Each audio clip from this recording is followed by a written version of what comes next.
अब देखो एनसीईआरटी का एग्जांपल 1.4 क्वेश्चन क्या बोल रहा है, क्वेश्चन कह रहा है कि Coulomb's law for electrostatic force between 2 point charges and Newton's law for gravitational forces between two stationary point masses both have inverse square dependence on the distance between the charge by masses।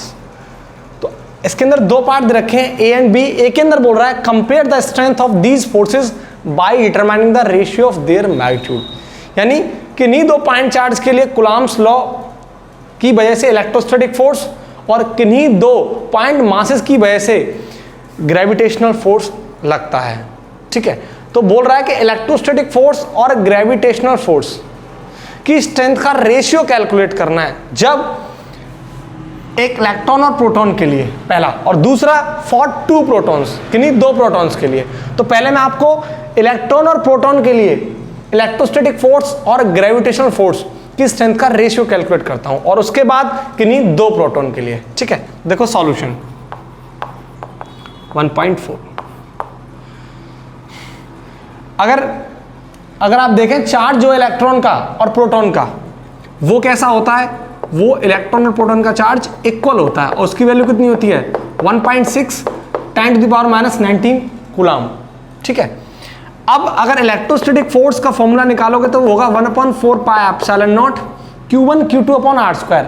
और Q1 मतलब electron और Q2 मतलब proton, तो E × E by r²। r is the distance between electron and proton. वो question के अंदर नहीं दे रखा, लेकिन हमें पता है जब कूलम्ब्स लॉ किन्हीं 2 इलेक्ट्रॉन और प्रोटॉन के लिए लगता है तो उनके बीच का सेपरेशन क्या होता है, r होता है। तो इसकी वैल्यू 1/4 पाई एप्सिलॉन की वैल्यू कितनी है 9 × 10⁻9 और चार्ज ऑफ इलेक्ट्रॉन 1.6 10⁻⁻19 का होल स्क्वायर अपॉन r²। ये आ गया इक्वेशन नंबर 1। ठीक है, अगर ग्रेविटेशनल फोर्स निकालना है तो वो होगा G m1m2/r²। तो देखो G की वैल्यू कितनी होती है 6.67 × 10⁻11 into mass of electron and mass of proton. और mass of proton and mass of electron given है, तो मास ऑफ इलेक्ट्रॉन कितना होता है 9.11 × 10⁻31। मास ऑफ प्रोटॉन गिवन है 1.67 × 10⁻27 किलोग्राम अपॉन r²। ये क्वेश्चन नंबर 2। ठीक, जब आप इसको सॉल्व करोगे इलेक्ट्रोस्टैटिक फोर्स और ग्रेविटेशनल फोर्स को, तो ये सॉल्व होने के बाद आएगा 2.4 × 10⁻39, यानी इलेक्ट्रोस्टैटिक फोर्स ग्रेविटेशनल फोर्स से बड़ा होता है। ठीक है, यही सेम क्वेश्चन एनसीईआरटी की एक्सरसाइज का 1.4 है।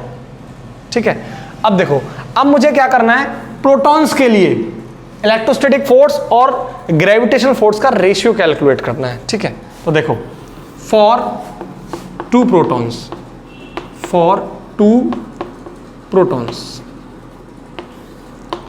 अगर मैं ये प्रोटॉन है और ये भी प्रोटॉन है, उनके बीच का सेपरेशन क्या है r है। अगर मैं इलेक्ट्रोस्टैटिक का फॉर्मूला निकालूं तो वो क्या होगा 1/4 pi epsilon not proton E × E by r²।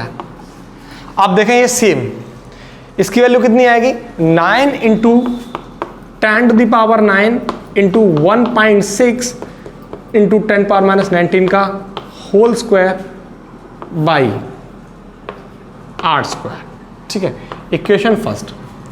अगर ग्रेविटेशनल फोर्स निकालेंगे तो क्या हो जाएगा G m1m2/r²। अब दोनों मास किसके लेंगे आप, प्रोटॉन के, तो G की वैल्यू कितनी है 6.67 × 10⁻11 और मास ऑफ प्रोटॉन 1.67 × 10⁻27 किलोग्राम का whole square upon r²। Equation number 2।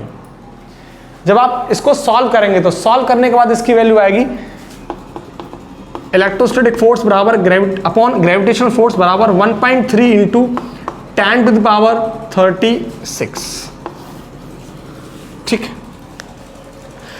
अब सेकंड पार्ट बोल रहा है नहीं, बी के अंदर हमसे पूछा है कि estimate the acceleration of electron and proton due to the electrical force of their mutual attraction when they are 1 angstrom equals to 10⁻10 metre apart. यानी अगर आपके पास ये इलेक्ट्रॉन है और ये प्रोटॉन है, इनके बीच का जो सेपरेशन है वो कितना है 1 एंगस्ट्रॉम, यानी 10⁻⁻10 मीटर। बोल रहा है कि देखो अगर इलेक्ट्रॉन है प्रोटॉन है तो आपस में म्यूचुअल अट्रैक्शन होगा, म्यूचुअल अट्रैक्शन की वजह से इसमें एक्सेलरेशन लगेगा। तो एक्सेलरेशन इलेक्ट्रॉन की वजह से और एक्सेलरेशन प्रोटॉन की वजह से, एक्सेलरेशन ड्यू टू इलेक्ट्रॉन आपको कैलकुलेट करना है और एक्सेलरेशन ड्यू टू प्रोटॉन आपको कैलकुलेट करना है। ठीक है, इसको नोट करो। इसके बाद फिर मैं आपको एक्सेलरेशन ड्यू टू इलेक्ट्रॉन और acceleration due to proton calculate करता हूं। अब देखो, अब बी पार्ट, ठीक है, तो बी पार्ट में क्या था, एक इलेक्ट्रॉन है और एक क्या है प्रोटॉन। इनके बीच का जो सेपरेशन है वो है 1 एंगस्ट्रॉम। अब मुझे क्या निकलवा रहा है कि इस इलेक्ट्रॉन और प्रोटॉन के बीच में म्यूचुअल अट्रैक्शन होगा और म्यूचुअल अट्रैक्शन होने पर आपको acceleration due to electron, acceleration due to proton calculate करना है। ठीक है, तो देखो आप सिंपल F बराबर ma, इससे क्या कैलकुलेट करेंगे आप, एक्सेलरेशन ड्यू टू इलेक्ट्रॉन और acceleration due to proton calculate कर सकते हैं। अगर आप इलेक्ट्रॉन की बात करेंगे तो ये मास ऑफ इलेक्ट्रॉन, अगर आप एक्सेलरेशन ड्यू टू इलेक्ट्रॉन निकालेंगे तो क्या आ जाएगा F/me। ठीक है, अगर आप प्रोटॉन की बात करेंगे तो यहां से एक्सेलरेशन ड्यू टू प्रोटॉन बराबर F/मास ऑफ प्रोटॉन।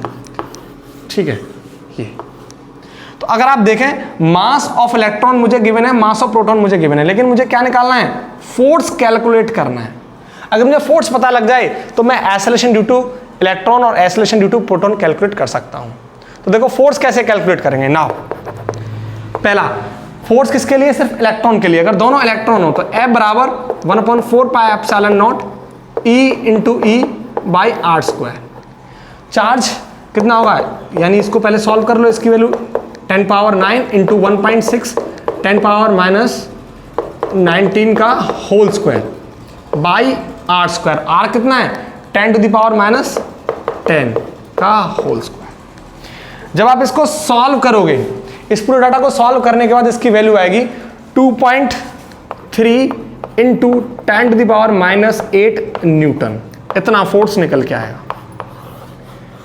अगर दोनों प्रोटॉन हो तो भी इतना ही फोर्स निकल के आएगा, 2.3 × 10⁻�8 न्यूटन। तो यहां मैं इसको वैल्यू को पुट कर देता हूं फोर्स की जगह, 2.3 × 10⁻⁻8 बाई मास ऑफ इलेक्ट्रॉन 9.11 × 10⁻31। और सेम फोर्स की वैल्यू यहां पुट कर देता हूं, 2.3 × 10⁻8 अपॉन मास ऑफ प्रोटॉन 1.67 × 10⁻27। ठीक है, जब मैं इसको सॉल्व करता हूं तो एक्सेलरेशन ड्यू टू इलेक्ट्रॉन आता है 2.5 × 10⁻22 मीटर पर सेकेंड स्क्वायर, इसको सॉल्व करने के बाद। ठीक है, और जब मैं एक्सेलरेशन ड्यू टू प्रोटॉन को सॉल्व करता हूं तो इसकी वैल्यू निकल के आती है कि 1.4 × 10⁻19 मीटर पर सेकेंड स्क्वायर। ठीक है, इसको नोट करो। इसके बाद फिर मैं आपको नेक्स्ट 1.5 सॉल्व कराता हूं।